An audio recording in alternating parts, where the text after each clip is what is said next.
Tehachapi time. Maya Acosta, joined by Key Budge. Key, it feels weird for me to be starting this off today, but how are you? I'm doing well. I think it's appropriate. You've been hosting so many, and before you came on board, I was hosting them all. And then now that you're here, you've really taken up a lot of that from me, which has really freed me up to do some other things. But you've done such a great job at hosting. When we were going to do this one together today, I says, you got the lead. I'm backing you up. Yes, and exciting stuff. We cover such a wide variety of topics here on Tehachapi. And today we're talking about the Tehachapi Amateur Radio Association, and we're joined by Micah Martin, the PIO for Tara. Micah, thanks for joining us. Thank you, guys. Of course. So we have the field day coming up. That's kind of what we want to focus on and talk about. And for our listeners that maybe have never heard of it before, kind of explain to them what they can expect from this event. So before we get into that, tell us a little bit about Tara and the importance of ham radio in today's world. Basically, Tara is the Tehachapi Amateur Radio Association, or Ham Radio Club, as most people know it. It's, as my mentor, Ray, says, it's so old it's new again, and when all else fails, amateur radio works. And lately, the AT&T Cellular and Verizon has gone down, and I would post on our Facebook, hey, ham radio still works. So a lot of people thinks it's gone away, but it's still out there. And this field day, we're going to have 35,000 plus hams participate, and that's just on one event we're doing. So it's still alive and well and growing. Very cool. And from what I understand, the field day is not only something that's happening locally, but it's a nationally recognized event as well? Yes, it's all over the United States and Canada. Okay, very cool. Now, when and where is the Tehachapi Field Day? We are doing it at Bear Valley High Country Park. It starts Saturday at 11 a.m. and it runs a straight 24 hours until Sunday 10:59 a.m. So we have people that camp out and rotate to be on the air to show that in an emergency, we have the staff and capability to set up off the grid with our own power supplies and enough people to maintain communication through a 24-hour period. And now, is this event mainly for people that have experience in ham radio, or can this be an event for people who have never even touched a radio, be able to attend and learn about what you can expect? Well, one of the main points of field day is it's an open house for where hams can introduce the public to our hobby, what we do, and what we're capable of doing. And we have what's called a GOTA station, which is Get on the Air, where I will have a radio, and if I'm not there, somebody else will have a radio for guests to just come up, and we will sit you down and get you on the air, and you can talk to somebody in Saskatchewan or Alaska or wherever you may be getting a call from or to. So we actively are asking people to come on, see what it's out, and just the idea of getting on the air and just reaching someone from across the country in New Jersey or whatever, just no internet, no cellular, it's just a radio in your hand.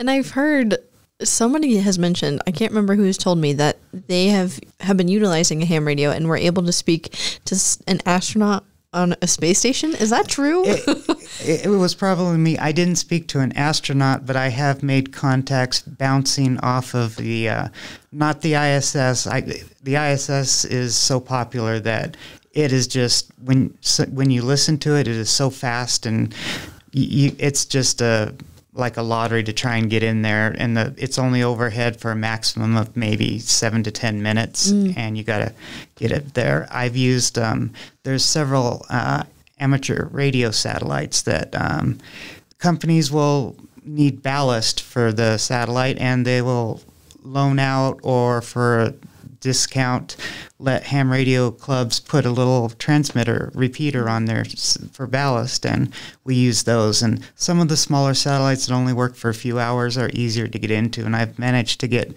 2 or 3 contacts bouncing off these smaller satellites. Very interesting. And this is a free event, correct? Absolutely. We are our FCC license forbids us from being paid for our services. So we are a volunteer nonprofit organization. Okay. Now, I have no sort of knowledge of radio aside from the radios that we use to communicate interdepartmentally, I guess you could say, like through our farmers market. Key, have you had any sort of experience working in law enforcement, I assume? Yeah, not with ham radio, but with the same kind of radios that we'll use to transmit. Usually it's a line of sight, and we have a repeater up on top of a hilltop to further transmit that signal. So radio, being in public safety, having that handset is such a critical piece. But I know that with ham, it steps in that public safety aspect. In case of an incident, we've got an earthquake, we've got some kind of a major outage. Maybe it's a fire that takes down our cell towers and any kind of radio communication center. Ham is where we're going to be looking at utilizing for public safety and communication outside of our area. Yes, definitely. Our radios can go shorter distance, like you were talking. We have a couple of repeaters we can use to get over the hill. I actually live in Bakersfield, and I take part in our weekly net. I just get on the radio, and it reaches our repeater. But it is line of sight, so line of sight to the repeater, and then from the repeater on top of the mountain back down. But the HF rigs, they bounce the signals off of the ionosphere through different bands, which is the frequencies we use, depending on time of day, solar cycles, and all that stuff that I had to learn for the test and immediately forgot. So I have apps to use it because I'm still new to the HF high frequency type stuff. But bouncing off the ionosphere, you can get several hundred miles and then bounces back up, another several hundred miles back and forth, back and forth. You can go around the entire world and hear an echo if conditions are right. That's amazing. And the line of sight is good for if there was a local emergency and you needed to get a hold of Bakersfield, Lancaster, or somewhere around. Our line of sight, even if we have to go up and if our repeater went down, which is totally off grid and it's on its own solar panels and batteries, if that went off, we could actually deploy. Somebody can go up to a hilltop and immediately deploy, kind of like our field day shows, just a temporary setup. But if this was a regional thing, like a major earthquake where we needed to get out to just outside Kern County or outside of California, we would use the HF high frequency and bounce off the ionosphere and go several hundred miles and make contact to people outside of the larger area. If there was a huge fire or earthquake that knocked out a large section of California, we could get out to Nevada, Arizona, or even further where they would have regular internet, cellular service, or whatever, and then we can send radiograms to let people know, call this number or mail to this person that we're okay, this person's okay, or we need this or that. Right. I mean, and that's one of those things. Sometimes it's easier because if comms are down locally, you get to that area that's 100, 200 miles away. Yeah. They're able to reach back into the area that we need to get the communications to. So it's kind of like we play a version of telephone, if you will. Exactly. Relay the message to a good source that we can reach. They get it back to where we need it because we can't reach them. Exactly. And actually, I've been learning about it, and we've been testing out. You can send emails through HF, and as long as you can hit a receiver that's set up for it, which obviously in the case of a major emergency could be a few hundred miles away or as close as Lancaster or Bakersfield, we can actually send an email over the radio and to a regular email address or to another person, and we can communicate that way. Just email so-and-so that I'm fine, or email FEMA or whoever we need to send emails that way. Well, that makes sense. I never thought of it, but it's like we hit the send button on our computers or our phone and it disappears. And here it's using different frequencies to send things on. And that's what you're doing. You're able to use this ultra high frequency that transmits this data. Yeah. And they're able to receive it and then kind of send it back off to where we need to go. Exactly. Yes. Oh, cool. Now, I know that we used a Tehachapi Amateur Radio Association. It's been a few years since the city hosted the Grand Fondo, and we used that as kind of a regional event with all the different communications that were needed. There was some areas that our public safety radios couldn't reach because there were just some dark spots because of the topography, couldn't get in. And then we utilized our ham in order to do that. And then putting in some of these checkpoints, and maybe in Bear Valley or some other areas, we'd have a ham set up out there so we could start to relay information. And I think we actually had a signal come in where we had a medical emergency out on the course. And it came in via the ham, and then we were able to relay it through our public safety, network at our EOC, Emergency Operations Center, and then dispatch Hall ambulance and Kern Fire out there to where there was a medical need during that operation, which was pretty cool. Yeah, we actually have the Bear Valley Emergency Response Team, which is under the Terra umbrella. We work with the Bear Valley Springs Police Department, and apparently a while back there was an incident of fire where they couldn't communicate with each other because of the dark spots, and the chief was on the other side of the mountain, from what I understand, and reached out to our club, and we now have hams we have a weekly on Sunday net where we just check in for emergency traffic, and once in a while there'll be a test of the emergency, who's able to come contact and all that. We were activated once. There was a fire and one of our hams rode with the chief, and I happened to be at my house in Bakersfield, and I could listen to everything going on. So that kind of shows that it worked out, and even like downtown Tehachapi, cellular service is kind of spotty anyway. Right. So we the Chamber of Commerce has engaged us for Mountain Festival and the Apple Festival to help communications. So we did the wine walk, and they were happy with us for that. So it's good to get out there. It's nice to have some real world events that you guys can participate in. You test out your gear and put things in play, because when, things hit the fan and you've got no communication, you don't want that to be the first time you've ever fired it up and tested your network. Exactly. There's some of the doomsday preppers you can hear on the radio or on Facebook groups, which I used to find fun to look at. They buy the radios and then they just pack them away, and then, I don't need an FCC license if stuff hits the fan, like you said, because who's going to come get me? Well, if you don't use it, then it's packed away. You try to open the directions. You can't go on YouTube and look up how to do it, and that you need to actually use it. And going to events like we did Halloween. We've done these things that don't really tie into ham radio, but it gets us out in the community, and we actually use the radios, and it's always getting us out to how we can better set up our gear. I am always reorganizing my radio bags and go bags and everything for what we do. We're going to need this. No, I need this. And so I'm always reorganizing what I need. Well, because of the willingness of Tehachapi Amateur Radio Association to do this and participate in community events, I think you guys have seen an uptake, an increase in your participants. It's helped draw in new members. Yes, we've had I believe we've had 2 people come up from Bakersfield, and a few other people have heard of us from our postings or seen us on the news, and they've joined us and reached out. So we're actually getting out there, and I feel bad.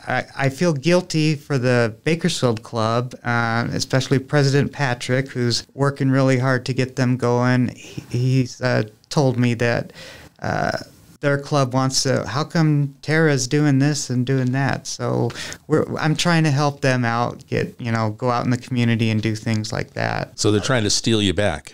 Well, yeah, they're trying to recruit you. They're trying to recruit me, but I'm pretty much swamped with what I'm doing, and I actually feel happy that we end up turning away some of the things that we're just too busy, and that's a good thing. So I'm happy that I'm able to get us all this attention. Well, I know a couple of years ago when I was doing some reporting before I started working in the city, I covered a field day, and it was at Bright Lake. Yes. And quite the setup. And you get out there, and then there was just table after table of gear and equipment. It was very inviting. Mm-hmm. And for kids, too. You guys had an opportunity for kids to go hands-on. Yes, absolutely. There's been... I believe the last time I looked, the youngest was a 6-year-old girl in California that got her amateur radio license. And there was another one that was on David Letterman a few years back. But yeah, there's no age limit. You could be 100 or you can be 5 or 6 as long as you pass the test. Very nice. What goes into the FCC license? The beginning, there's 3 classes. The beginning is called technician, the second is called general, and then the third is amateur extra. And with the higher licenses, you get more frequency privileges, more power privileges. It seems, I could be wrong, but it seems to me once you get to general, which is the medium, that you get most of the high frequency, which is the bouncing off the ionosphere, and more power, and that's pretty much where everyone stops. At least for me, I'm horrible at math and equations, and studying for the general, it was just mind-blowing, but the only thing I could remember from the entire general pool was you have to wear a safety vest when you climb a tower. So I mean, and I'm never going to do that. So, but it's actually not that hard. It's the beginning and intermediate tests. There are 35 questions, multiple choice. There's a question pool, just like the DMV, and there's several apps that have the exact question, the exact answer, and you can either memorize the actual test or just learn the basics, and you can kind of rule out one's ridiculous, another's probably not, and then there's 2, and you might feel one way or the other about those. But using the apps, you can take the tests and start recognizing which one's the right answer. And then for me, I thought, well, I'm never going to use satellite, and I'm never going to send images over the, pictures over the radio. I'm never going to do that. But then that became the thing I like to do, is sending pictures or listening and talking to satellites. And once you get your little niche, then that's where everyone kind of goes to. And then anything else, I have apps on my phone to look it up and that. We have members that are into Morse code, digital modes. I'm still on voice. I've tried learning Morse code. I just can't. I always wanted to learn Morse. If I'm ever at the bottom of a mine shaft, I need to tap out where I am and how many people.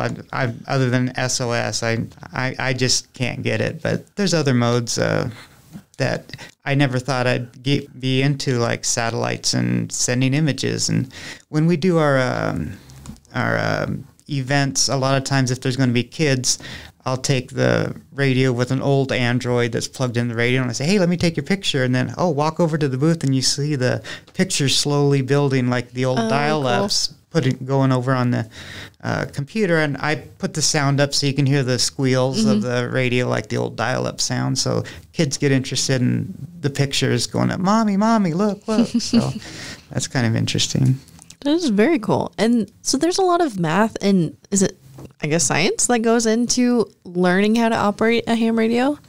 You can go the whole gambit of STEM, science, technology, engineering, and all that. And it's such a wide field, ham radio, that I am absolutely not friendly with math or formulas or anything like that. But I have apps to figure that out or just do it automatically. But there's others that build ham radios in a little Altoids tin and then try and see how far they can get with that. And I'm just open the box and go, and I'm good with that and learning the basics. So you can get into it as much as you want, or you can go on to something else that interests you. So learning how to build the antennas for the best frequency propagation, all that's just above my head. And I need to call one of my one of the other guys on the club to say, okay, I read this and it says this. I don't understand it. How do I do that? And they're, oh, you just do this off the top of their head. And me, I Googling and checking YouTube, trying to figure it out. And I'm like, give up and call them. Oh, it just means this and this. Oh, okay. Now you got Field Day on Saturday. It's June 22nd, Bear Valley. I was thinking you guys would do it at Cub Lake, but you're not. No, we're going to be up high. It has. We did it last year at the same location. It had really good. Are you on top of the mountain, or are you guys at the campground off of Paramount in between? The campground off of Paramount, yes. Okay. I would think that there's some blind spots in there because it's such steep canyon, but how does that play? Well, as far as like the radio I will be using for our station, it's line of sight, but last year I was able just line of sight without repeaters. I hit Long Beach, LA area, obviously Bakersfield, but that didn't really count.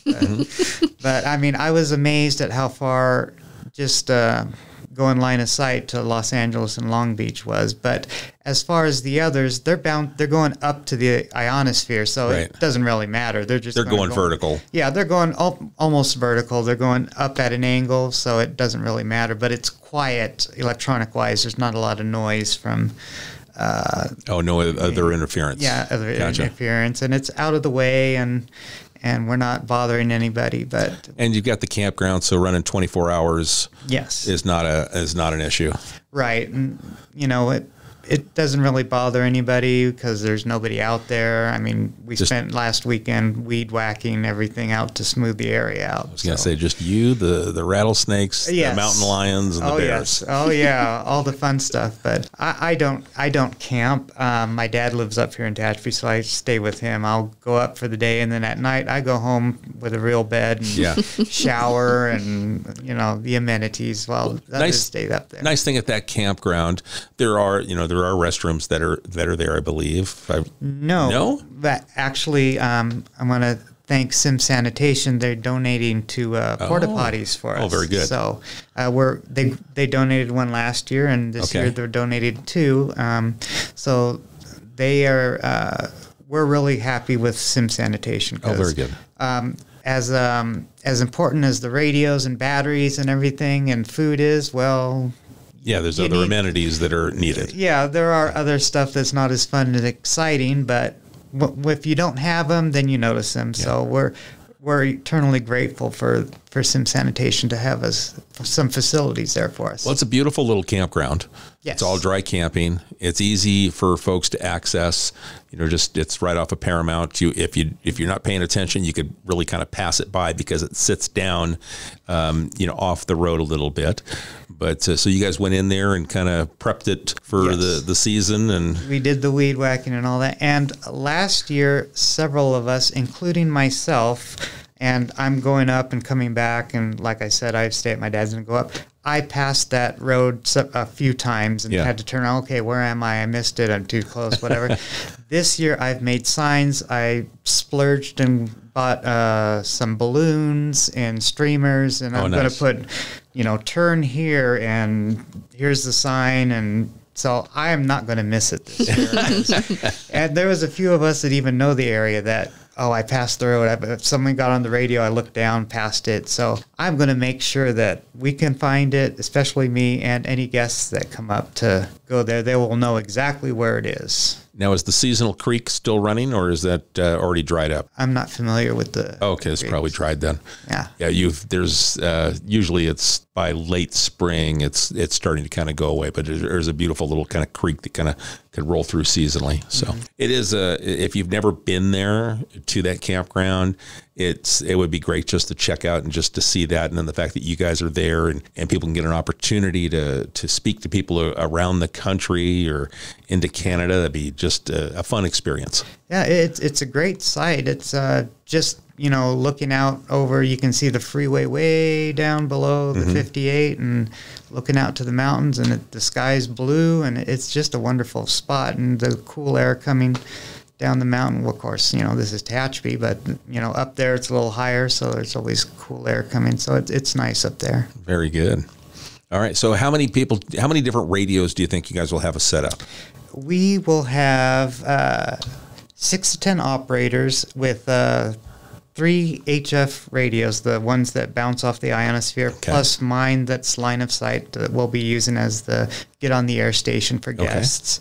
But we'll also let guests get on the big, powerful HF on there. Just I'll have that one. It's a free one that doesn't count toward our points, but we'll definitely let other people get on the other radios to talk further. Well, let's talk about the points. So you guys are competing Saturday. It's a national competition. It's a competition.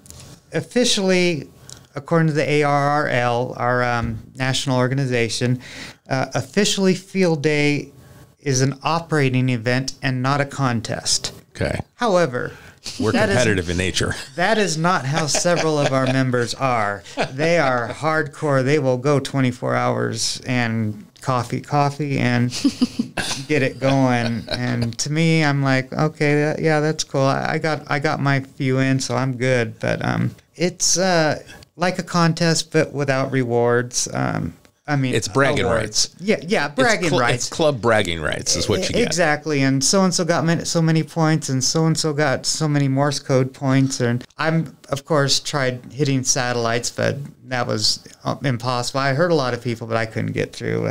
Not that I expected to, but that would be bragging points for me. The competitive aspect of Field Day is to contact as many stations as possible in the 24 hours. So we'll have the three radios going, but 6 to 10 operators so they can operate in shifts. So we're always running throughout the night, and that's for bragging points. And we get points for social media and guests coming, having to get on the air station, public coming in. So yeah, that's part of it. So you guys going to go Facebook Live from the event? I don't think I'll do Facebook Live. I'll be busy doing everything else. We take pictures of everything, then I'll post them. Okay. But it won't be live. Okay. So I've got enough going on. I was going to say, I'm going to challenge you. We want an Instagram Live or a Facebook Live from the event. I might try it. It was suggested. I might try it, but I might just stick with what I know and just take pictures and post them. Challenging you. Yeah. Okay. I hear it. I hear it. Okay, and then tag us, and then I'll share it. Okay. And I got you. Okay, we'll help grow your social media. But and let's talk about that. The social media that you guys are active in. You've got a website and social media. Mm-hmm. I run the Facebook and Instagram. I never actually. While I had an Instagram account, I never really used it because from what the younger people, my younger cousins tell me, Facebook is for old people. And my body reminds me of that sometimes, that I'm not young anymore. But most of the stuff I maintain are Facebook social media. And then I just copy and paste to Instagram, whatever's on Facebook. But Facebook is where I keep everyone in tune with what's going on with our club, what's going on with ham radio in general, events that we have coming up, or sharing what we've accomplished or what our club members have accomplished.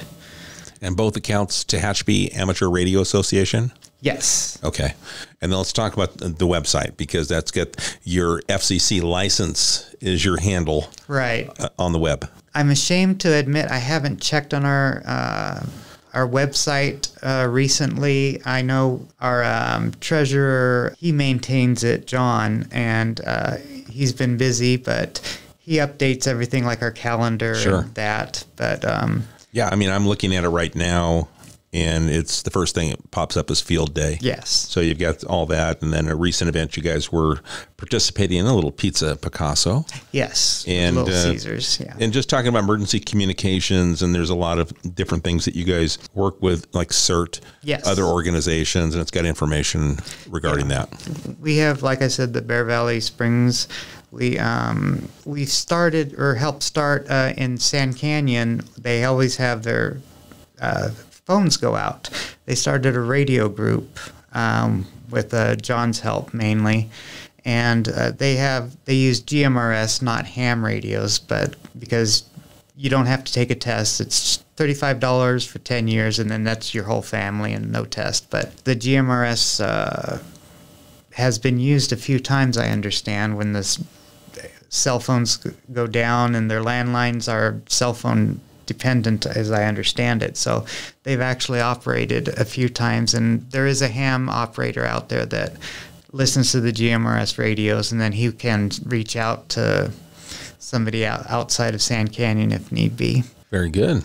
All right. So if there's someone listening that doesn't live in Bear Valley, are they able to attend Field Day? Are you guys able to get them in? Yes. If somebody's outside of town, doesn't live in Bear Valley, and they don't know anybody in Bear Valley, they can reach out to me at by Facebook Messenger, reach out on our website, or they can email me at kn6vut at alphacharlie6echoecho.org. That's your website handle. I say it in my head just I can't put it down into the letters ac6ee.org.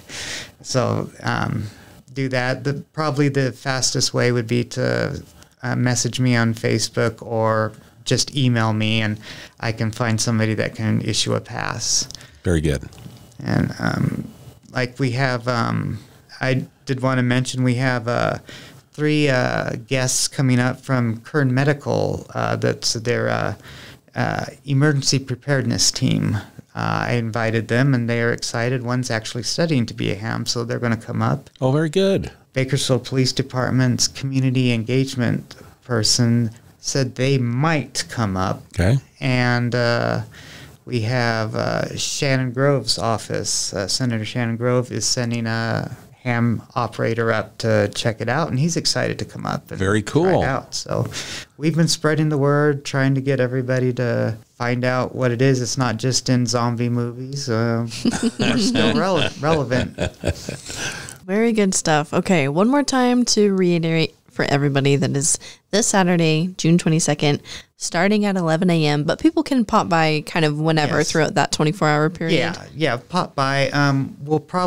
I've put on our packets that I've sent out, 9 a.m. We'll be ready to go, but you'll be able to talk to everybody because everyone will be ready to go, but the contest hasn't started yet, so if they come right early at 9, before 10, when everyone's trying to contest and that's all they're worried about, well, you'll be able to get on the air and try it out. So, but yeah, we will start at 11, but we'll be there and at least setting up. You can see how it works and what goes into setting everything up.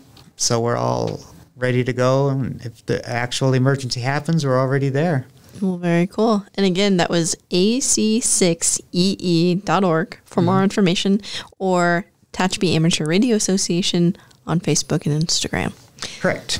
All right. Micah, anything else that you want to add about Field Day or Tara in general? No, if you're interested in ham radio, we're more than happy to help you out. You're welcome to come to our monthly meetings and just we'll hand you a radio and get you on the air just right in the parking lot at the police department where we meet. We're more than happy to talk about radios and ham radios and how to get your license. If I could do it with a 2-week study period before I took my test, then I'm sure anybody can do it. It's a matter of just learning, like the DMV. There's multiple choice. You can get it. If you don't get it the first time, try again. You'll get it. Very cool. What day of the week do you meet at the Tehachapi Police Department? We meet the second Thursday of the month at 7 p.m. at the Tehachapi Police Department. Very good. And you can just show up. We're happy to have you. Introduce yourself and see if you're interested. And we'll have a seat for you and ask you what you want to do. And if somebody wants to try it out, we'll take you out to the parking lot and get you on the air. Love that. Very cool. Sounds like a great way to connect with more people in our community. And I mean, not just in the club, but then you can go out and share your knowledge throughout the radio and connect with people all over the place. I mean, there's a social aspect, and there's the aspect too of the community service where you're there ready to step in with the amount of times you volunteer with all these different events and organizations. You already are set up as a kind of a volunteer assistance and communication, but you're also there in case of a public safety need because of a critical situation that happens in our region. Exactly. And like I said, going to these events like Halloween, the wine walk or whatever, we're getting our gear out and we're actually operating, so it keeps us going, and we know, oh, well, this battery's dead, so I've got to make sure the batteries are all charged and that kind of thing. And like for field day, we're camping, so obviously there's only 3 radios. We'll have 6 to 10 people, so we're talking. We're generally being geeks and talking about ham radios and all that kind of stuff. But you can sit down and we'll have potluck and snacks and all that kind of stuff. I've been trying to get our hospitality chair, Valerie, to get the lobster and shrimp because we really want to make a good impression on guests, but they're it's not hit the budget yet. It's not hit the budget. I even said, a helicopter shuttle from Tehachapi to Bakersfield, that would just, we would make the news for sure, but they're just not going for it. I don't know what to do. It's outside their budget, their credit card limit line, right? Yeah, I don't get it. I'm getting us all this information. Well, maybe there's a sponsor listening that would like to sponsor the helo rides from Baco to Tehachapi. And I'll tag you on our social media. Or maybe there's a restaurant that's got a surplus of lobster that's willing to donate or prep for you guys. I'll be more than happy to tag you on our social media for that. There you go. All right. Well, good stuff. Micah, thank you so much for coming in today and talking about Field Day and Tara and how people can get involved. Well, thank you so much for having me, you guys. All right. If anybody listening has any sort of questions or comments, you can always email us, media@TehachapiCityHall.com, and we can get those questions and comments to the right place. Or you can also send us a message on our social media at City of Tehachapi on all social media platforms. Thank you all for listening, and we'll catch you back here next time on Tehachapod.